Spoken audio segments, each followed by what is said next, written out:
नमस्ते और स्वागत है। आज हम एक ऐसी बेहतरीन फिलॉसफी पर चर्चा करेंगे जो शायद जिंदगी को देखने का नजरिया ही पूरी तरह बदल दे। इस चर्चा में हम विंस नाम के एक बेहद इंस्पायरिंग एक्सपैट के अनुभवों को समझेंगे। विंस, जो मूल रूप से अमेरिका से हैं लेकिन अब जापान में रह रहे हैं, उन्होंने जिंदगी को एक वेकेशन यानी छुट्टी की तरह जीने की कला सीख ली है। उनका नजरिया बहुत ही सरल लेकिन गहरा है। तो चलिए सीधे इसी विषय में उतरते हैं और समझते हैं कि कैसे एक आम सी जिंदगी को एक शानदार अनुभव में बदला जा सकता है। 61।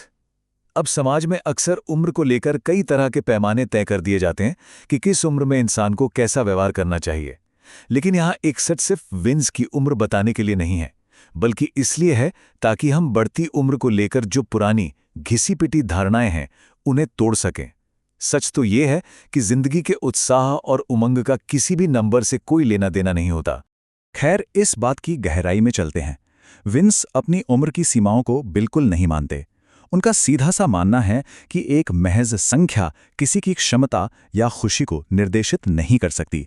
जब वे कहते हैं, मैं अपनी उम्र के बारे में कभी नहीं सोचता, आज मुझे अच्छा लग रहा है इसलिए मैं 22 साल का भी हो सकता हूं, तो ये सोचने पर मजबूर कर देता है। क्या हम सभी सिर्फ एक नंबर की वजह से अपने कई सपनों को अधूरा तो नहीं छोड़ रहे हैं? तो सबसे पहले बात करते हैं उम्र की, इसी मानसिकता को चुनौती देने की और बढ़ती उम्र के बारे में एक बिल्कुल नई सोच अपनाने की।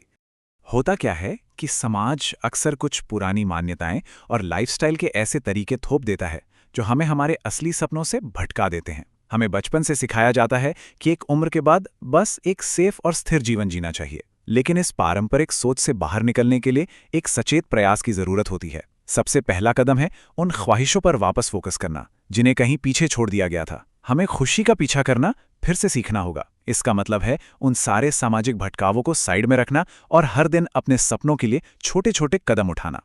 विंस का ही सफर देखिए। ओक्लाहोमा के एक छोटे से शहर में पले बढ़े, फिर कैलिफोर्निया में एक शर्मीले वेयरहाउस मैनेजर की तरह काम किया। लेकिन कहानी यहाँ खत्म नहीं हुई। उन्होंने म्यूजिक के अपने जुनून को पहचाना, दुनिया भर में डीजे और संगीतकार के तौर पर सफर किया और आज वो जापान के कोबे में एक शानदार वेकेशन लाइफ जी रहे हैं। ये सफर साफ दिखाता है कि जिंदगी में किसी भी वक्त बड़े और गहरे बदलाव लाना पूरी तरह मुमकिन है। कोई भी किसी एक जगह या एक नौकरी से हमेशा के लिए बंधा हुआ नहीं है। लेकिन जब इतने बड़े बदलाव लाने की बात आती है तो एक बहुत ही अहम सवाल जरूर उठता है, असफलता यानी फेलियर के डर को कैसे दूर किया जाए? क्योंकि यही वो सबसे बड़ी रुकावट है जो ज्यादातर लोगों को लाइफ में कोई भी बड़ा कदम उठाने से रोकती है। और यहीं पर हमारी अगली थीम आती है, हिचकिचाहट को भूलना और 100 कोशिशों का नियम यानी द 100 ट्राइज कॉन्सेप्ट।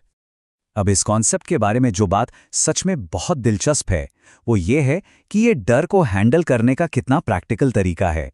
100 कोशिशों का नियम कहता है कि जब भी कोई नया लक्ष्य शुरू करें तो कम से कम 100 बार कोशिश करने का संकल्प लें। जब दिमाग को ये बता दिया जाता है कि ये प्रोसेस धीमा होगा तो शुरुआती फेलियर्स का डर और निराशा अपने आप खत्म हो जाती है, क्योंकि तब पता होता है कि ये तो 100 में से सिर्फ पहली या दूसरी कोशिश ही थी। ये तरीका डर को जड़ से बेअसर कर देता है।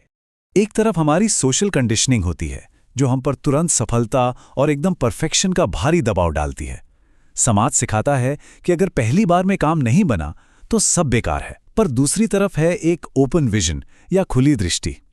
ये नजरिया धीमे प्रोसेस को अपनाने, लगातार कोशिश करने और आत्मसंतुष्टि ढूंढने की आजादी देता है। हमें उस तानाशाही परफेक्शनिस्ट सोच को छोड़कर बिना परेशान हुए लगातार कोशिश करने की मानसिकता को अपनाना चाहिए। फेलियर के डर के अलावा एक और बड़े मनोवैज्ञानिक चुनौती है, क्या दूसरे लोगों की राय वाकई मायने रखती है?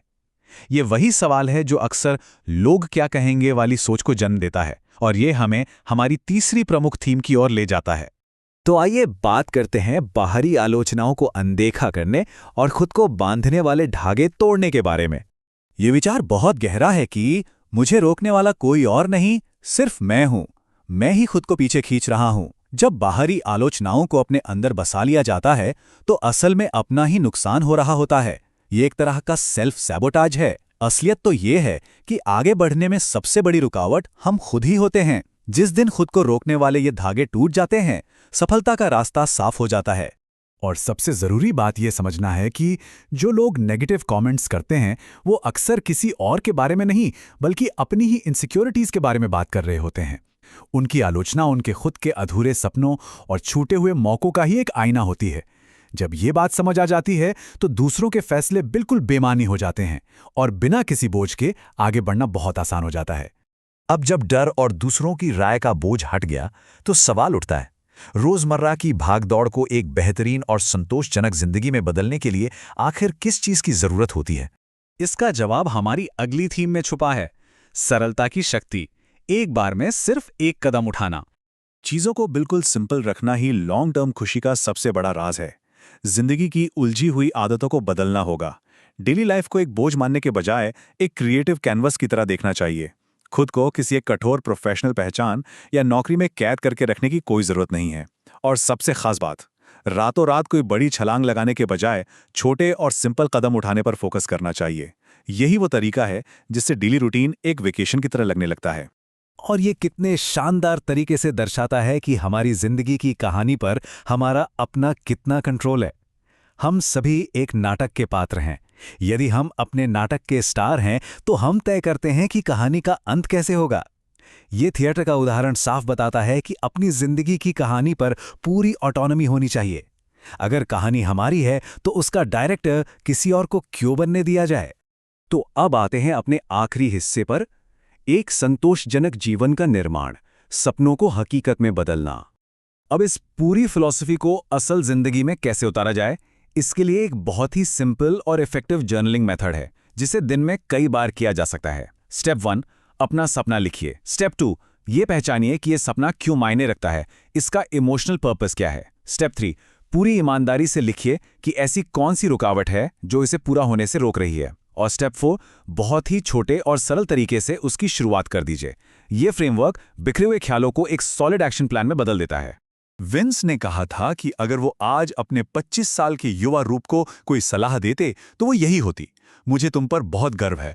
निश्चित रूप से मुश्किलें और चुनौतियां आएंगी, लेकिन तुम उनका सामना करने के लिए तैयार हो। ये बात उस लचीलेपन और सेल्फ बिलीफ को दिखाती है जो उन्होंने अपने माता पिता के संघर्षशील जीवन से सीखा था। जिंदगी के सफर में हर्डल्स तो आएंगे ही, पर खुद पर विश्वास और गर्व महसूस करना ही हमें बहुत आगे ले जाता है। हम आज की इस चर्चा को एक बेहद शक्तिशाली विचार के साथ खत्म कर रहे हैं। जीवन वही बन सकता है जो हम इसे बनाने का निर्णय लेते हैं। जिंदगी कोई पहले से लिखी हुई स्क्रिप्ट नहीं है। आज के इस विश्लेषण से हमें अपने खुद के रास्तों पर सोचने का एक बेहतरीन मौका मिलता है। तो सोचने वाली बात यह है, डर, हिचकिचाहट और दूसरों की आलोचनाओं को पीछे छोड़ने के बाद हम अपने खुद के आने वाले कल को कैसा रूप देने का फैसला करने वाले हैं, इसे सोचिएगा ज़रूर। इस चर्चा में शामिल होने के लिए बहुत बहुत धन्यवाद।